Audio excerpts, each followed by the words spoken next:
Thanks for joining us in Into the Weeds. We're going to be talking about Charlie Kirk today because this is what everybody's talking about right now.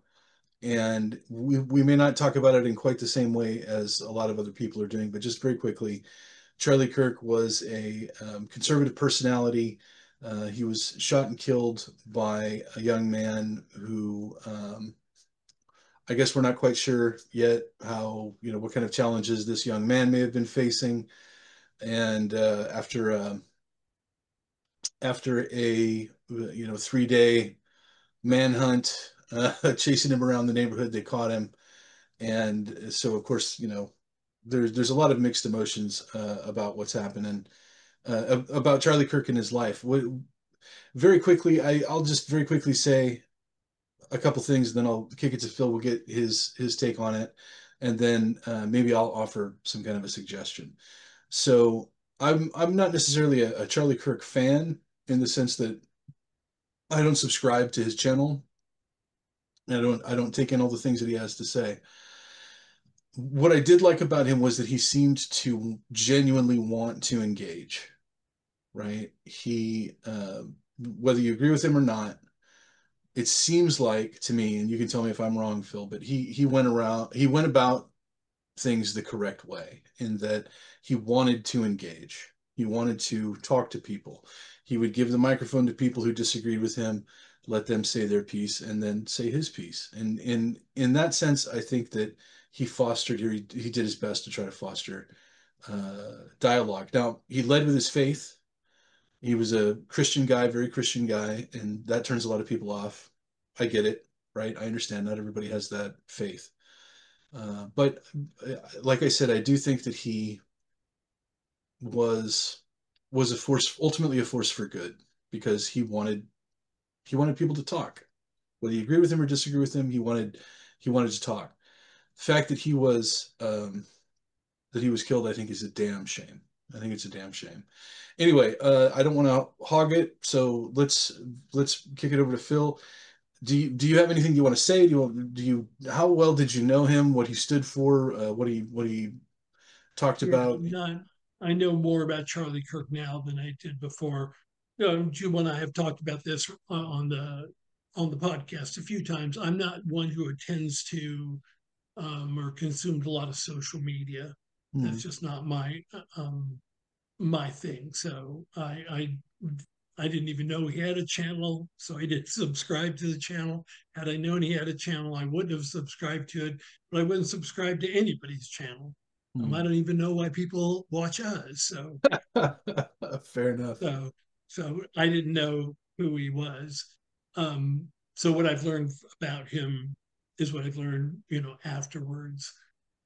So let me just start off by saying that I think political violence, killing somebody for what they believe, is wrong. It's just wrong. And so, whatever you think of Charlie Kirk or anybody else, the idea of murdering somebody um, because you disagree with them is just sickening. And so, I don't know this guy, Tyler Robinson, I believe is his name, what his story is.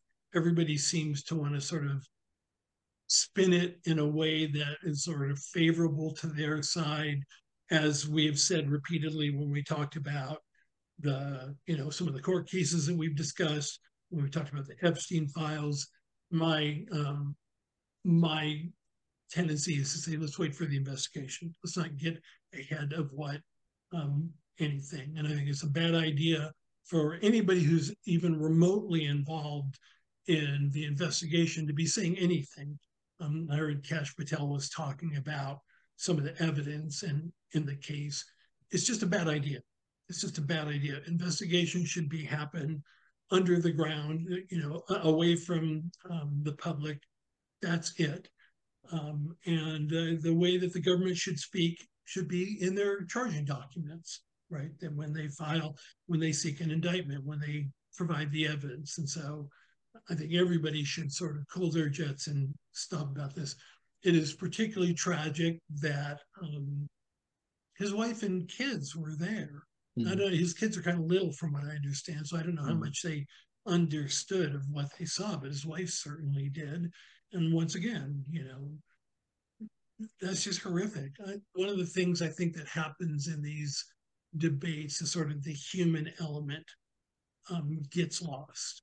And so, again, from everything I've heard about Charlie Kirk, I don't think I would characterize as him doing it the right way. I think what we're doing is doing it the right way. I don't think that that was his goal. I think he said things that were provocative. I think he said things that were racist. I think he said things that were just plain fucking stupid. But you don't get killed for that, or you shouldn't get killed for that. And so I feel bad for his family. I feel bad for his kids who are now going to grow up without a dad. I feel bad for his parents. Like, he's a young man, so I assume his parents are alive. No parent should have to die before their kids. No should die, after their kids. And so the human element is the part that I've been thinking about. So, I mean, I have more I could say, but I'll just leave it at that. It's interesting that that's the place that you've come to, because I've come to exactly the same place. Again, after this took place, I've spent the last few days feeling like I got punched in the stomach, right? Not necessarily because, again, like I said, that I was a big Charlie Kirk fan, but because this is where we're at, right? That a person was killed, and it seems, I mean, a couple things that we know that that Robinson, the kid who shot him, had carved some provocative words into the bullets in his gun, right? Carved some messages, basically, die fascist or catch this fascist, that kind of stuff. And again, I don't want to. I don't think that it's fair. There are a lot of people who are saying that this is a result of hyperbolic statements from the left. Clearly, there's something behavioral. There's some psycho-emotional issues going on with this kid. Normal, regular, well-adjusted people don't go around committing murder, right? So there's primarily, I think, we can all agree that that's what's going on with this kid. What sucks is that his life now is over too, right? His life is forfeit now. His family, I can't even imagine. Like, the governor's walking around talking about seeking the death penalty, and his dad was who turned him in. Ultimately, his own dad turned him in. And if I understand, his father was a police officer. Yeah, yeah. I mean, Yeah. what So is that's that? another. That's a good point. I'm glad you brought that up, Jubal. The other part of the human element story Mm-hmm. is his parents Right, who and family who apparently were totally utterly shocked by what he allegedly, we have to say allegedly still, but what right, he allegedly did. It's right. just sometimes we're so immersed in politics that the human side of this whole equation Mm-hmm. gets left out. Right. And so I'm glad you brought up his parents as well. So I I do want to say this. I think that that dehumanizing is the problem. That one of the core criticisms that the Democratic Party has of the Republican Party is racism and sexism. You just said that Charlie Kirk said racist things. Now, I understand the arguments that Charlie Kirk was trying to make. I don't agree that his arguments were racist. Phil thinks they were. You can listen to his arguments. You can make the call for yourself. Um, but that's one of the chief concerns that the left, the political left in this country, has of the political right in this country, is that the right is sexist, the right is racist. What sexism and racism are is they are um,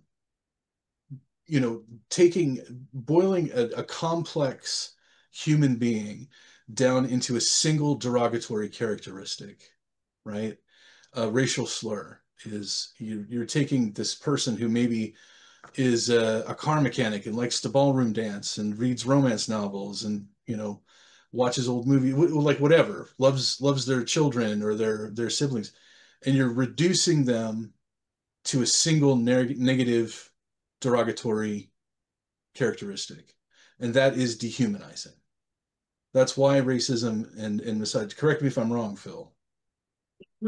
I wouldn't call it that way. I have no doubt that racists love their family, maybe like opera, like to go long walk in parks. It doesn't make them any less racist. And so I can say he's a racist opera lover, right? Mm-hmm. And those two things are not inconsistent. He said some racist things. And I Mm-hmm. listened to Black people talk about Charlie Kirk, and many of them, that's exactly how they felt. There are many Christians talking about Charlie Kirk over the last few days, talking about how offensive they found his purported Christianity, right? That they saw him as being antithetical to sort of Reported. Christianity. Yeah, I mean, from their perspective, I Mm-hmm. mean, I heard we were having a conversation in my class, and the student who was very devout said he was no Christian, and then proceeded to lay out her reason for why he didn't live by, from her perspective, the teachings of Christ, where Mm-hmm. you care for the least, where you care for the sick, where you feed the hungry, you care for the children. That was her take on it. And I'm not Christian, and so I just let the two people in this conversation have the conversation. So, but so there are widely divergent views. But I know when Jubal and I were talking off, not on this, I was saying that he was a divisive figure, and he essentially, and I don't want to put words in Jubal's mouth, but essentially, well, I'm going to put words in his mouth so you can correct me if I'm wrong. Um, that essentially people who thought he was divisive just didn't really know him. They were being told what to believe about Charlie Kirk. There are some very thoughtful people who I don't think are being told what to believe who saw him as being very divisive. Um, so, but none of that excuses the political violence, political violence. As a political scientist, I always sort of look to our political leaders, and I agree with you, Jim. Well, it's a bad idea to dehumanize your opponents. That's what makes it easy to justify hurting and, in the most extreme cases, killing them. What makes it possible to um, accept bad treatment of people, um, because if they're scum, if they're vermin, if they're animals, right, then you don't have to accord them the kind of normal treatment that you would give a human being. Mm-hmm. And so, what I've been bothered by, and I don't, this is just my take on it, is the differential response from President Trump between Charlie Kirk's assassination and Melissa Hartman and her husband, um, and the two other people who were shot. And shout out to one of my students who pointed out that also the dog was killed. She was very adamant that I mentioned that a dog was killed in the Hartman family. I mean, Donald Trump was on TV talking about how the government needs to use all its federal government needs to use all its power to go ahead and deal with the liberal scum, right, who were responsible for Charlie Kirk's death. That's the president of the United States. The president of the United States. Let me He's just let me hit the pause. fanning the I want to pause. I fanning want the to pause this real flames quick. rather than trying to Hang on one lower second. the rhetoric. A lot of people have been talking I'm about gonna I'm lowering gonna look that the up and rhetoric. make sure that he actually said that. So here's the quote. This is the quote from Donald Trump. Quote: "The problem is on the left. It's not on the right, like some people like to say on the right. The problem we have is on the left. When you look at the agitators, you look at the scum that speaks so badly of our country, the American flag burnings all over the place. That's the left. That's not the right." End quote.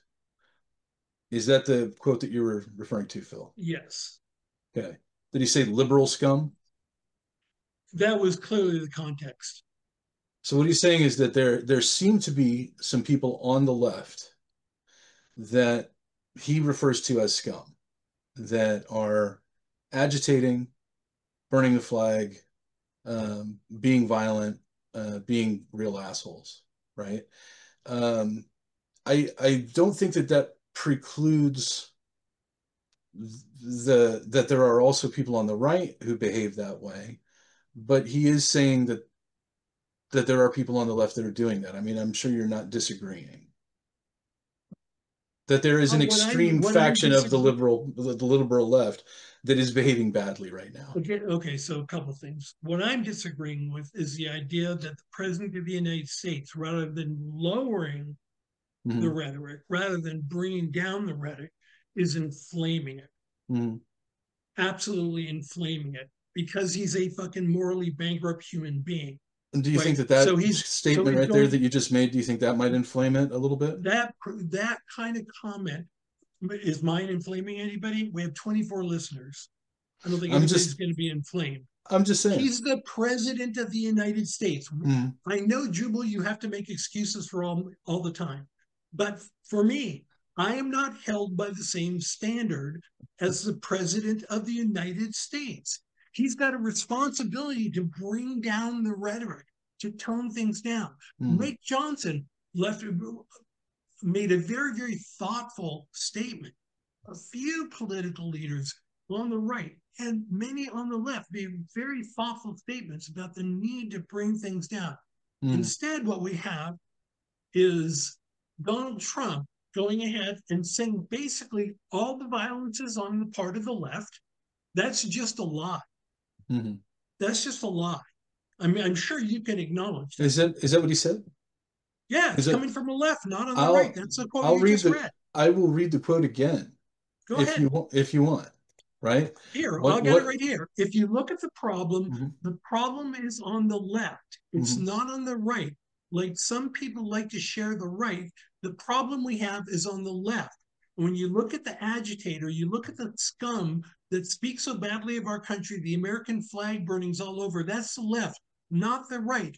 The message is clear, whether or not Mm-hmm. you want to see it, Jubal, the message is clear. What he's saying is the problem is coming from the left. He repeatedly talks about the Mm-hmm. radical left. Right. Are my comments to our 24 listeners going to agitate things? Probably not. The Mm-hmm. president of the United States going ahead and doing it? Yeah, probably it will. Mm-hmm.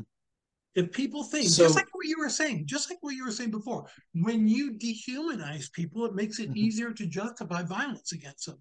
Right. Well, when you refer to the radical left as scum, right? He Okay. dehumanizes them. So don't you think that calling the president morally bankrupt is a similar kind of I have thing? to tell the truth. Don't you think that when people call MAGA a cult, that that's dehumanizing, or when they refer to Republicans as fascists, or as Nazis, or as brown shirts, When or as the Gestapo? I, I think I Isn't that all? personally, Isn't that all dehumanizing? I think everybody should refrain from calling their political opponents Nazis, Gestapo, anything like that. As a Jew, I want to the singularity of what the Nazi regime was Hmm. should be left alone. So Okay. So I don't subscribe to any of that. But if when he's people call behaving like Republicans fascists, Hitler, if there Nazis. be, I'm not a fan of the term fascist because I think it's like a Rorschach test. Everybody uses it. Everybody means something different. Hmm. But when I call him authoritarian, no, I make no apologies for that. When I say he's morally bankrupt, Hmm. I make no apologies for that. Okay. So I'm not going to lie in the name of political civility or try and obscure what is obvious to me. mhm. And calling out people who are morally bankrupt is my responsibility as an Okay. instructor, but more importantly, as a citizen and a human being. So I'm So going to call it out. so when he says scum, that the He is the agitators. president of the United States. Mhm. Private citizen Donald Trump can say whatever the fuck he wants. I think there's probably a lot of people, including people in the Democratic Party, who would agree that they're the people who, for instance, the people who took to TikTok after Charlie Kirk was killed and celebrated it, danced around and said, "This is great. Charlie Kirk is dead. Let's see who else we can Kirk." Right? I would say that Who said that? Who there was were saying that? there were a number of people who said that. I actually Who were they? random internet people, trolls, Okay. right? So again, I'm not, I could care less. What I listened to was what political leaders said, And right? I'm the what our hang on, institutionalist, what and our they were political all on both what our sides. leader Well, said was those people who are doing that, the agitators, on the left, are not shitty. on the right. Where are the They're agitators on the scum. right? Let me ask you this. In the wake of Charlie Kirk's assassination, how many riots have there been? Oh, Hey, no, no, no, hang what? on. How many cop How cars many have riots have had there been?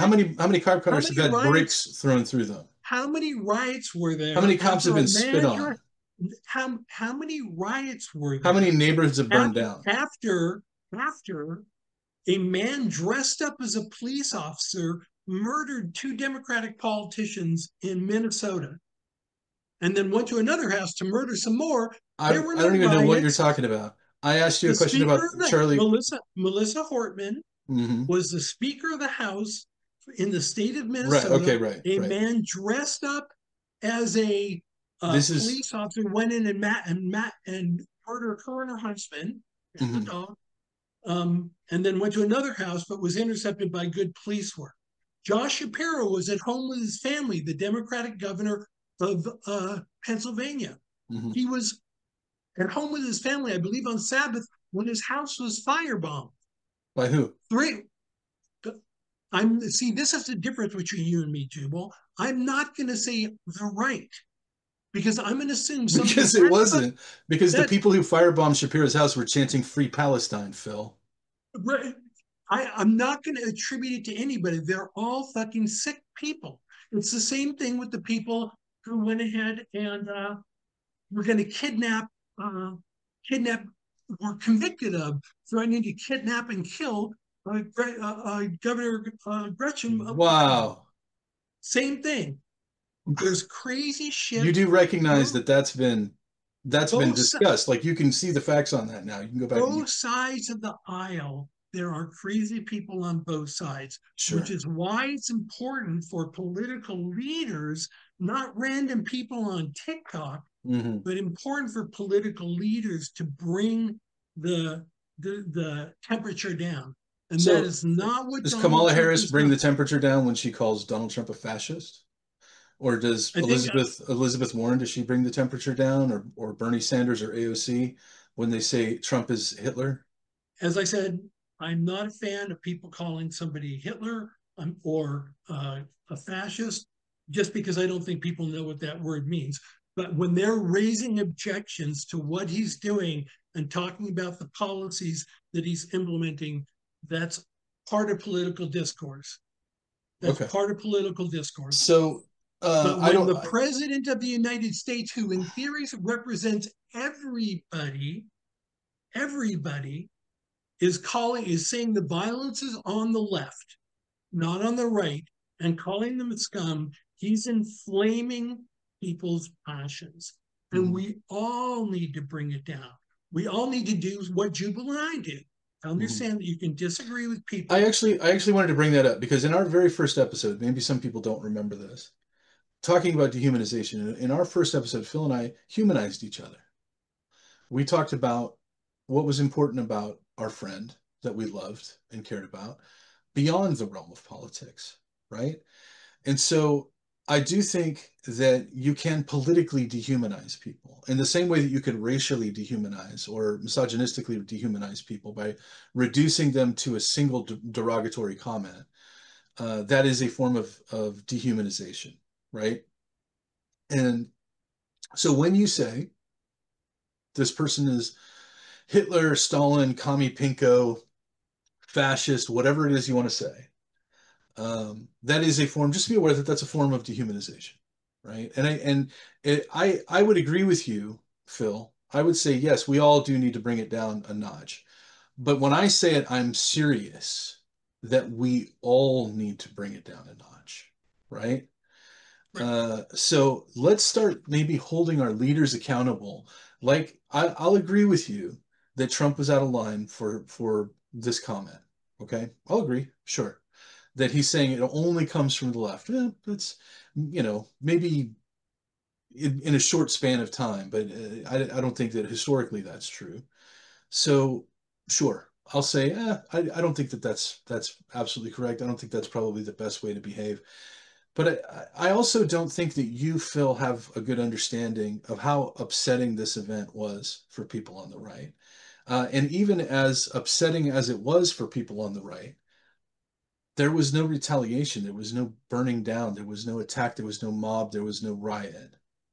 And that says something. It's something to think about. So maybe you're right. Maybe we all need to bring it down a notch, but that includes the divisive political rhetoric. That's my two cents. I think, and I agree with all of that. I think all of the political rhetoric needs to be brought down. And I've been heartened by the fact that most people, most political leaders, again, on the left and the right, have been talking about bringing down the rhetoric. I think that's encouraging. I think everybody understands that almost everybody understands that it feels like we're at like a scary point. And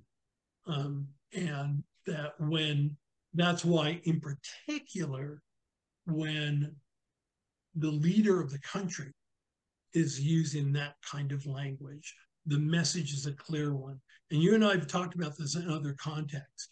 The message is a clear one to me. When you pardon everybody who attacked the Capitol on January 6th, including people who attacked police officers. January 6th. We're talking about January 6th? Yeah, on January 6th. You condone violence, you encourage violence. I think that's the problem. I remember you talking about this. Left-hand side of the spectrum scum, you're encouraging violence. And so I think but here's the thing. Here's the thing. If that's the case, if you're correct, then the Proud Boys, right? And the Oath Keepers, like these real jerks that were causing all the agitators from the January 6th, why aren't they out there attacking? If they're, why aren't they? Yeah, why aren't the Proud Boys out there strapping liberals to their pickups, right? Like, that's not happening. There's the violence. Actually, I'm glad, because one of the things I worried about. I'm glad too. One of the things that I worried about was that by going ahead and pardoning them, basically they'd be emboldened, right? They would be emboldened to take action. So seems like they weren't. Well, it seems like you were wrong about that, right? Well, no, that's what I worried about. I didn't say it was going to happen, but that was certainly what I was worried about. We will have to see if what happens as we get closer to the election, whether people start taking actions like that. But I think the words of the president hold great weight among his followers. And any effort to minimize it is to condone it. I agree. So I will go so far as to say this. I do think that there are some scumbags on the left that have been behaving very badly in the wake of the Charlie Kirk shooting. I don't know if you saw the woman who worked for the copy place that refused to make copies. It went around on the Sunday shows on Fox News. There was a group came in to do some posters of Charlie Kirk for a prayer vigil, and the woman behind the counter refused to print them because it was propaganda. Right. No, she was subsequently fired by the company that owned the place, right? Obviously. But it's like what's that? I'm talking about political leaders. I'm talking about political right. leaders. Well, I thought we were talking about whether or not certain people on the left are scumbags. Some of them are. You're the one who always says you don't go for anecdotal stories. No, I don't. I don't. They're going to be but okay. All I'm trying to say is some lady who acted in a way there's some real shitheels on the left right now. That's all I'm saying. There are crazy people on both sides. There's no question about that. Which is precisely why it's so important for political leaders not to inflame them. Okay. It's fine to have disagreements. It's fine to have passionate disagreements. Right. Without dehumanizing people. Am I in favor of calling people Hitler, Stalin, things like that? No, I'm not. If somebody's just, again, my problem with fascism is I think if you ask 100 people what fascism means, you'll get 101 definitions, right? But I have said here and elsewhere that I think Donald Trump has authoritarian impulses. I see his behavior as threatening to democracy. And I will continue to say that. That's my obligation to do that as a citizen. The thing. Let me respond to that. I think that this moment, this event of Charlie Kirk being killed, it certainly seems that the reason Charlie Kirk was killed was because of what he believes, and that he was outspoken about it, right? That's why he was targeted. Um, that happening, that an outspoken, very political person who has a large network of influence across the country to be killed for what he believes, that poses a greater threat to democracy than anything that Donald Trump has done. This Okay, is and to me, what this is hang on, okay, that a person is killed for being outspoken about what they believe and being unafraid to discuss it in the public square, whether it's a person on the left or a person on the right. That has the entire purpose of that is to silence people. Just shut up or we'll kill you, basically.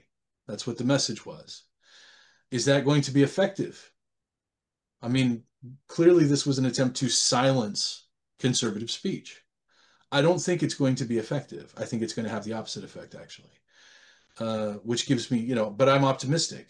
But that is an attack. When you are attacking people having a conversation in the public square, you are attacking democracy. You're attacking all of us. So whether it's agree. Charlie Kirk getting shot, or if somebody was to, God forbid, if somebody was to kill somebody like, say, Stephen Colbert for having different political beliefs, that it would be the same thing. It's the same attack on democracy, right? Agree. And Although to I will say that I think killing elected officials is a bigger threat because Charlie Kirk, again, I'm not in any way justifying his murder, right? Um, Charlie Kirk was a provocateur. He made a shitload of money doing what he does and articulating his point of view. That's why I have a little trouble with he did it the right way. I don't think that Charlie Kirk was really interested in fostering dialogue. I think he was interested, like most personalities, in generating a I large following. completely disagree with you. Okay, so we'll just have to disagree. I think he did what he did and he said what he said because he's a provocateur. He's the same guy who I believe he said that he thought President Biden should get the death penalty for what he did to the country. Okay, that's not somebody who's Mhm. interested in fostering dialogue. I'm I just don't know saying. that he ever said that. It doesn't sound like something he'd say, but I don't know. Pause Maybe it he and look did. it up. Okay. All right. So after looking back at it, he said on his radio show, Charlie Kirk said on his radio show, speaking of Kamala Harris, she would be a lot easier to beat than Joe Biden. Joe Biden is a bumbling, dementia-filled, Alzheimer's corrupt tyrant who should honestly be put in prison and or given the death penalty for his crimes against America. Right. So certainly, certainly a divisive thing to say. Um, but surprise, Well, can I'm I ask a surprised. I didn't think question? that I he don't had mean to put said you on something the like spot. that. What part of that is Sure, funny? yeah. What part of that is funny? You laugh. I did laugh. Yeah. Bumbling, I Is guess. Bumbling is the funny part. And but it's the bumbling is fact the funny part it's the that fact overrides that he should be given the death penalty. the thing is, people say similar things like that about Donald Trump constantly, right? Okay, And so I and know you want to worse, play much worse. whataboutism. I just want to say that I think What I think is funny, I could string together sure. many clips of Charlie Kirk saying provocative things like that. Okay. Um, so to me, anybody who talks about the idea that Joe Biden should get the death penalty for what he's done to this country, to Hmm. portray that guy as somebody doing it the right way Hmm. is deeply problematic to me. That's Okay. not the right way. What you and I do, I mean, you guys might disagree. What Hmm. you and I do might be substantially more boring, uh, but and it won't garner us the So million viewers that he gets. no, fair enough. We do it the right way. He had a radio show, and he said divisive things like this. I've again, I've heard worse. I've heard far worse about Donald Trump, but yeah, he said he thinks Joe Biden should be put to death or put in jail. for his crimes against America. Still don't get why But that's funny. that's different than his, just because it's the juxtaposition is so silly. But then that's different than the his Prove Me Wrong tour, where he would go and he would sit and he would give the microphone to people who disagreed with him, and he would have dialogues with them. And in those dialogues, I never saw him. From what I saw, he wasn't insulting to the people that he's talking about. He wasn't calling them horrible names. He was respectful. And I guess it's different when it's, if you're allowed to call Donald Trump morally bankrupt, isn't he allowed to say that Joe Biden should be put in jail or given the death penalty for his crimes? He's allowed to say whatever he wants. Right, I don't care what Charlie Kirk does or right. doesn't say. And that's Wait, why wait, this is. wait. I'm indifferent to what Charlie Kirk does or doesn't say. One, because I Mhm. didn't listen to him, so it makes no difference to me. Sure.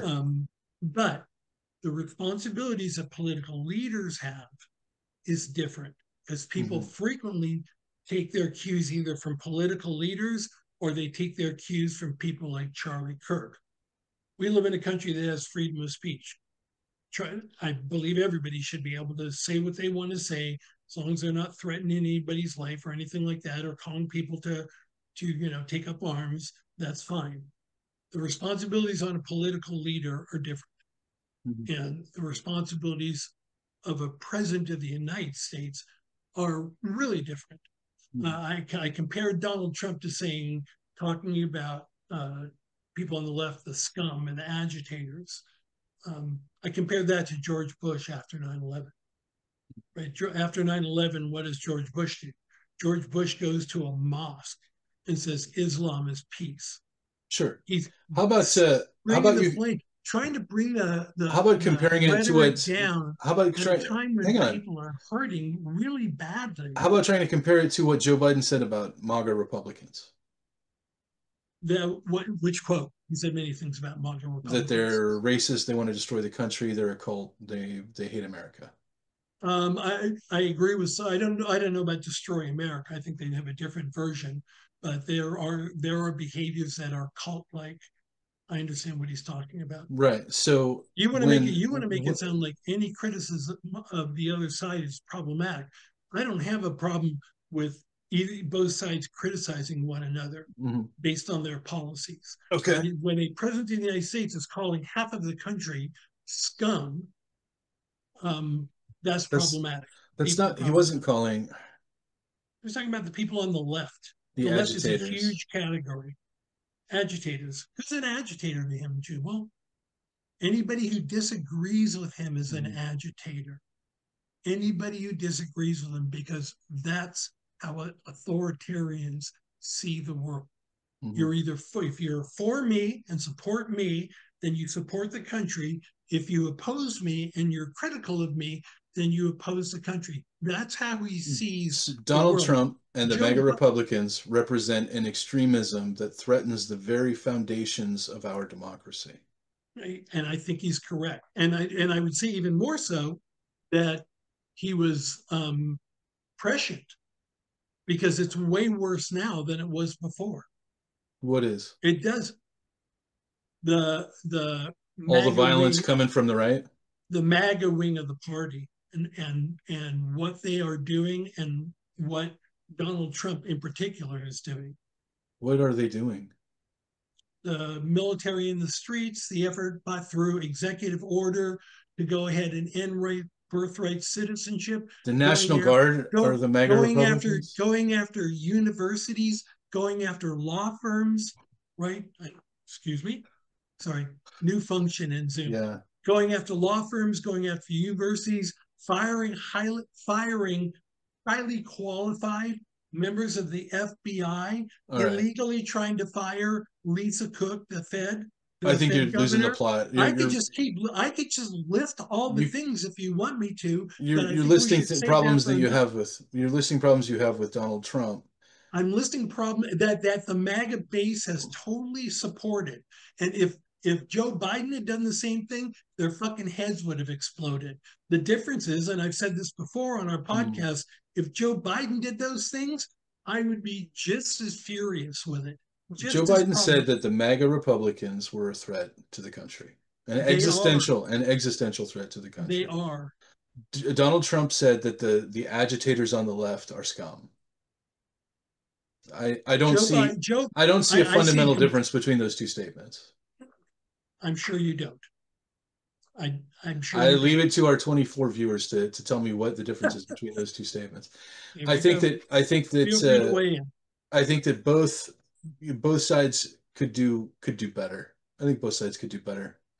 I Uh, no, I don't disagree. I don't disagree there. I don't disagree there. One of the things about Joe Biden, though, is that some of the I know you disagree with his policies, but some of the stuff that he tried to pass, he tried to get through Congress.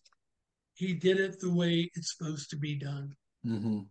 Try to get things through Congress. The CHIPS Act, other things that he tried to do, he tried to go through No, he's great Congress at to get. spending money. He's great at spending money. Those Well, spending bills. Oh he yeah. had Republican support, but Oh, I don't doubt it. talking about spending money, the big beautiful bill is Mm, going to put us further into debt, right. right? Like I told you at the very beginning, We'll he see. was going to move to increase. He was going to move to increase spending on the military, not cut it down. The Mm, largest part of a discretionary budget. He did exactly that. Now mm, he's taking FBI agents off of cases where they normally would be working. So to go after hardworking, undocumented workers, I mean, it's the everything that he's doing is right. deeply But problematic. we're losing the But plot. Here's the thing. no, no, no, no. Let me You say asked about whether they're a threat. No, the plot is not lost. I don't think that's It, what I asked. What I said was, how are these two things different? Whatever. you My don't see point the difference is, between calling difference between identifying a specific group of Republicans and their leader. Not all Republicans, mhm. MAGA Republicans, which aren't all Republicans. As a matter of fact, I think you don't consider yourself a MAGA Republican. Is that accurate? That is, I'm not a Republican, so Okay, whatever. But certainly not a but MAGA Republican. so maybe I'm a So MAGA non-Republican. Joe Biden's comment wasn't about all Republicans. Hmm. It was about MAGA Republicans. How much of the Republican Party is that? 30%, 40? I don't know, maybe 30%. It's kind of hard. It's kind of hard to gauge these days. Right. It's a large So portion. like 40 million people, right? 40 Yeah, million no, people. there's a lot of them. An There's no existential question about threat. it. Trump is Yeah, referring to leftist agitators. How many people is that? as a I don't know. He said it's on the left, I and don't he know. called them scum. Hmm. That's like an eighth grader terminology.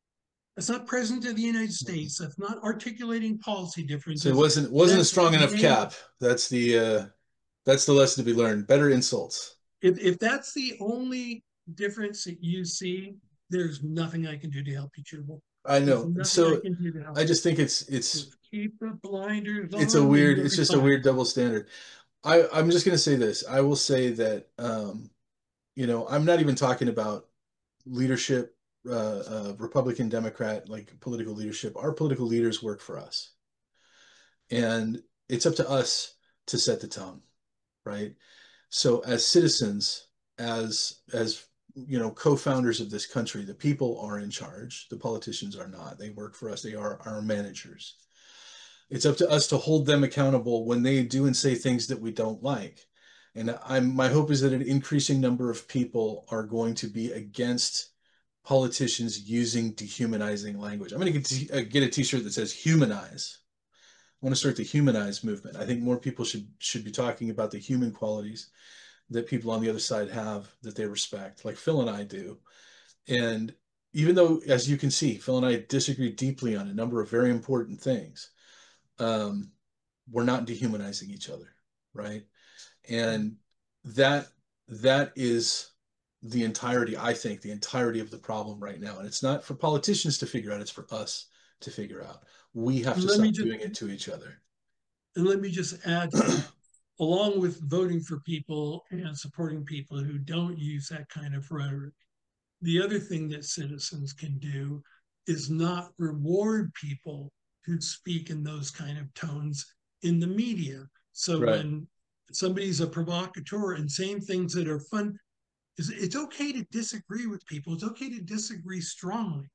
But when people say things that are straight out offensive, don't reward them with clicks. When you Mm-hmm. reward them with clicks, you're basically saying, give me more, give me more. Right. And that's true on the left and on the right. It should also, we need to bring the tone down. We need to be upfront about our policy disagreements. But I agree with Jubal. It's up to us to bring this back into focus. It's up to us to reach out and talk to people with whom we disagree, like Jubal and I. And we can disagree strongly. That's fine. Um, but that ultimately, when it comes down to it, just like back to where we started, the thing about Jubal, I know he's a really good brother. I know he's a really good husband. I know how much he loves his mom and dad. I know that when I'm having a difficult time, he can tell just by how I respond when I get on the Zoom call. I can tell from his face when he's tired, when things are going on. And we talk about that, Mm-hmm. the humanity of it. And so I know I hear people say this isn't about politics, this is about values. I understand where people are coming from. When you can find the humanity in others, you can still disagree. Mm-hmm. You can still disagree vociferously, but find the humanity in others when you And can. maybe that's the highest value that we need to share, right? That the humanizing aspect of our relationships with each other are the most important things in our lives. And if we can't have conversations with each other, even when we disagree strongly, um, then this isn't going to work. It just isn't going to work. So let's get back to that, right? Let's get back to getting mad at each other over arguments instead of getting mad at each other over insults, right? I don't know. Maybe that's I can get my thumb to go up again. okay. All right, thumbs up. I think we sort of I was agree on hoping that. the little thing would appear. Anyway, we'll be disagreeing about something more interesting next time than Charlie Kirk. Thanks for joining us, everybody. Take care, everybody.